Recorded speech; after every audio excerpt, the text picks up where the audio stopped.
चला मी त्याच्यावर देतो. चला झालं. शरद पवार असं म्हटलंय की उद्याचा संप हा मागे घेण्यात यावा, कोणाने जो निर्णय दिला त्याच्यानंतर. आमचं आत्ता बोलणं झालेलं आहे. उद्धव ठाकरे साहेब, मी, जयंत पाटील आणि उद्या आम्ही निर्णय केलेला आहे की माननीय कोर्टाचा आदर करून आम्ही उद्या काळा झेंडा आणि तोंडाला काळी पट्टी बांधून दुपारी 11 वाजता ते 12 वाजेपर्यंत आम्ही पूर्ण महाराष्ट्रामध्ये या पद्धतीचं आंदोलन नाही, पण या मुस्कुटदाबीच्या सरकारच्या धोरणाच्या विरोधात आम्ही लोक शांततेनं बसू आणि कोर्टाचा आदर आम्ही त्याच्यामध्ये करू. उद्या आम्ही त्या पद्धतीच्या सूचना संपूर्ण महाराष्ट्रामध्ये दिलेल्या आहेत. सरकारच्या या बेबनशाहीच्या विरोधात आम्हाला ठीक आहे, माननीय कोर्टाने जो निर्णय दिलेला आहे त्याचा काही विरोध करायचं कारण नाही, पण शांततेनं उद्या आम्ही काळा झेंडा आणि तोंडाला काळी पट्टी बांधून बसू. ही सामान्य व्यक्ती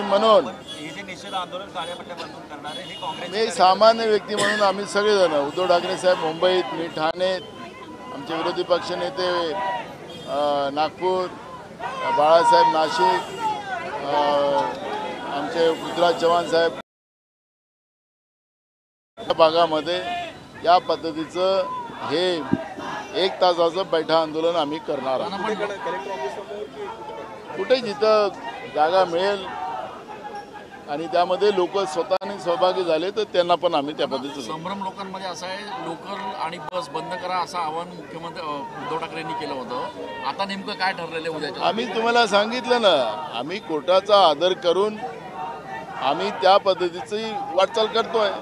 त्याच्यामुळे आम्हाला चौकात बसायचं असेल आणि बंद आम्ही करणार नाही, लोक स्वयंपूर्तीनं बंद करतील तर त्याला आमचा. मुख्यमंत्र्यांनी टीका केली की विरोधी पक्ष राजकीय पोळी भाजण्याचा प्रयत्न करतो या सगळ्यात. म्हणजे आमची शाळा होती, त्या 3 वर्षाच्या मुलीवर, 4 वर्षाच्या मुलीवर जे काही झालं, अत्याचार झाला महाराष्ट्रामध्ये, सातत्यानं हे सिरियल चालू झालं, तर तुमचं सरकार काय झोपलं आहे? तुम्हाला त्याला मुख्यमंत्र्याला आणि उपमुख्यमंत्र्याला राजकारण दिसतात, ते राजकारणासाठी जगतात, समाजासाठी नाही, महाराष्ट्रासाठी नाही जगत आहे. त्यांनी त्याचं उत्तर दिलं पाहिजे. सातत्यानं राजकीय पोळी तुम्ही काय करताय? हे प्रसिद्धी करताय, 470 कोटी रुपये प्रसिद्धीसाठी खर्च, ते हे काय राजकारण नाही आहे? त्याचं उत्तर का देत नाही तुम्ही? जनतेच्या पैशाची उधळपट्टी करून स्वतःच्या राजकीय पोळ्या तुम्ही शेकतात आणि महाराष्ट्राची जनता वाऱ्यावर आहे.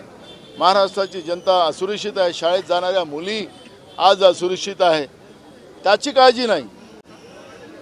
आणि म्हणून कोर्टाचा आदर करून आम्ही उद्या 11 वाजता सगळ्या ठिकाणी महाराष्ट्रभर आम्ही 1 तास काळा झेंडा घेऊन आणि काळी तोंडाला पट्टी बांधून आम्ही बसणार. उद्याच्या बंदमध्ये काँग्रेसची माघार नाही, आम्ही बंद करणार नाही. जनता स्वतःनी या जनतेने स्वतःच त्याच्यामध्ये सहभाग घेतला तर त्याला आमचा कुठलाही आमचा संबंध राहणार नाही. काँग्रेस म्हणून तुम्ही माघार घेणार आहात का या बंदामधला? आम्ही कुठे सांगितलंय? आता आम्ही सांगितलं की कोर्टाचा आदर करून आम्ही उद्या काय करणार ते तेवढं तुम्हाला सांगितलंय. नाही, पण राज्यात अनेक जे संघटनाकडून बंद केला जातोय त्याच्यामुळे दंगली होत आहे अनेक ठिकाणी, त्या संदर्भात काही होत नाहीये. राज्यात तर दंगलच करत आहे हे सरकार. नाशिकमध्ये 4 दिवसाच्या पहिले काय झालं? कोणी दंगल केली? भाजपवरचे मुस्लिम कोणी केलं? सरकारच करत आहे ना.